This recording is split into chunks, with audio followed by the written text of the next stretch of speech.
hope everyone had a good April Fool's Day. I tricked a lot of people into thinking that I was going to be on the show Amazing Race. I got text messages, phone calls, maybe 20 Facebook comments. Like a bunch of people fell for it. It was awesome. Random people that knew me, that would see me in public, they'd come up to me and congratulate me. Like 3 days later, it was awesome. June 1st is my half Ironman triathlon. And I don't have any races in between that except for I might do a 5K in mid-May. So that's over a month away. So since I don't really have any races coming up, I'm like reminiscing about road races. So I compiled a list of things that are characteristic of all, road races, local fun runs, whatever. And, if I miss any, let me know, and maybe we can make the list even bigger. So here we go. You know you're at a local fun run when half the people are wearing the shirt that came in the race packet. When you're running next to someone in a costume that's screaming at the top of their lungs, woo! The lead biker that's pacing the top runners doesn't even know how to navigate the race course. You get a medal for finishing. After the race, you just pig out on all the free food. You eat like 10 brownies, 5 bagels, 4 bananas, and like 10 cups of Gatorade just to get your money's worth because the entry fee was $20. When you're doing a 4th of July run and the same song plays over and over before and after the race. Born in the USA.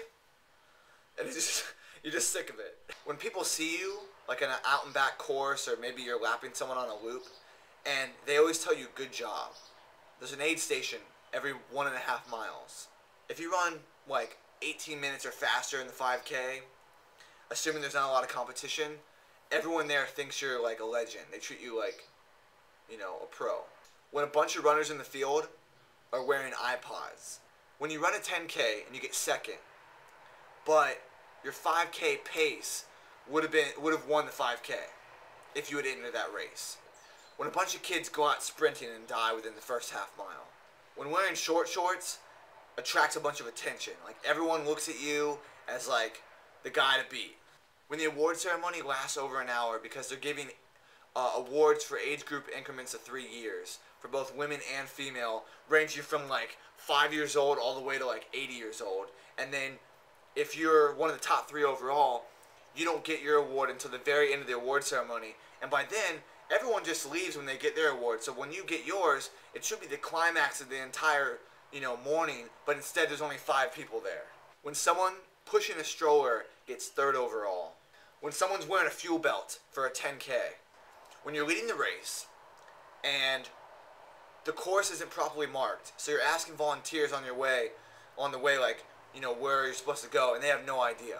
So you go the wrong way, and the entire field, pack of runners, like a school of fish, just follows you in the wrong direction. When you win a 10K or half marathon, but no one notices because you're finishing amongst all these runners that did the 5K or something shorter. So it just goes, kind of unnoticed. When the lead vehicle leads you in the wrong direction during the race, and you end up losing when you should have won. That's happened to me. When you beat someone at the finish, but then later learn that you lost because of chip time. You get your own theme music when you're crossing the finish line because there's loudspeakers playing, Van Halen or something. When you're doing a race, but it's not a closed course, so you're dodging cars, you're getting chased by dogs, you're running red lights, it's just a complete chaos. When everyone has a Garmin watch, and after the race, they're all talking about, how the race was really 3.09 or 3.16 miles, like it wasn't exact. When the race course includes a flight of stairs.